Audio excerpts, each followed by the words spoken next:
Hello everyone, this is Dodger and you're watching my show.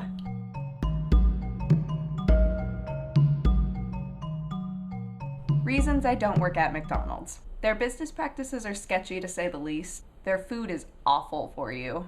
And sometimes people show up slammered at 6 in the morning and come and punch you in the face when you don't have chicken nuggets. I feel perhaps I have dodged a bullet on the McDonald's front. If you don't know what I'm talking about, there's a link in the description for you to go watch that video and read the article. I know that I talk about Kinect fairly often, but be patient, it just happens to hit the shelf a lot. Since I haven't taken the time to really explain what the Kinect is in a while, I'm going to give you guys the short version. The Kinect is a little black box that remotely attaches to the Xbox and it scans your body, and then it's able to give you more of a virtual interactive gameplay that we have seen with the PlayStation before, but now it's faster, it's more accurate. At least that's what it's supposed to be. I know a few people who were most excited about this because it said that it would be able to read sign language. Unfortunately, that is not the case for the version that's going to be released in November. Microsoft, understandably, started looking at the amount of money that they were pouring into this thing and decided that in order to gauge how well this was going to do, they were going to pull some of their money out of it, they were going to downgrade the camera, but the problem is that if this camera has a lower resolution, it's not able to pick up as fine of details. It's still able to scan your body, it'll be able to see your limbs, but it won't be able to tell what your fingers are doing the way that they said that it would. So they're trying to take the route of, well, it won't be able to do sign language, but for the most part it's really the same. Not true. The way that the gamer is going to be able to interact with the system is not going to be as easy to use, I don't think. I feel like they really made a mistake downsizing this much because people are going to be expecting something really precise, and when they buy it, they're not going to be as happy with it. And when people aren't as happy with the system, then there isn't as much word of mouth. People aren't going to be buying it as much. They do obviously intend on upgrading, but the version that's coming out in November will not be as good. So I suggest to you, don't buy the one that's coming out in November. Wait, see how it goes, and when they upgrade, buy that version. So most fans have been saying, well, I'm sure I'll play the new GoldenEye, but I'm not really all that excited about it.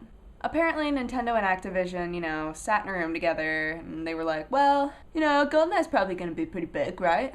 I can't even keep straight how many different voices I'm sure I've used for Activision at this point. Anywho, so they decided that the best idea was to make a golden classic controller for people to get.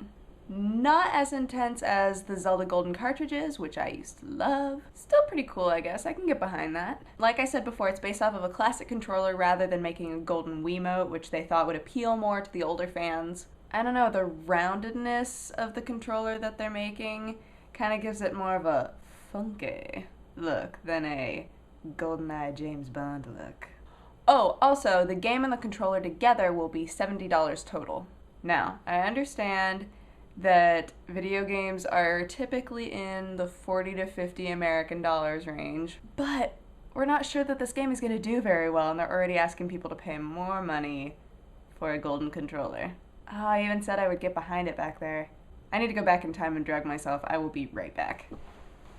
Still pretty cool, I guess. I can get Okay. So, now that I'm stuck in a time paradox, let's move on. You'll have to wait until Halloween, but Double Fine is making a new downloadable game through Xbox Live and the PlayStation Network.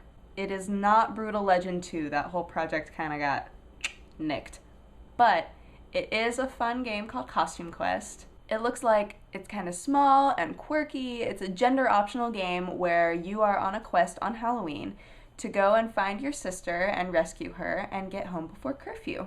No video yet, but I did give you guys some screen caps, so should give you kind of an idea. It sounds silly, but as a downloadable game, it does sound more endearing than any of the other games that are probably going to be coming out around Halloween, so it should be something really fun to check out. So my question today is whether or not there's an element from older games that you feel like newer games are lacking. What is it that you wish the newer games still had? Or do you love the new games, and why? I would love to hear about that.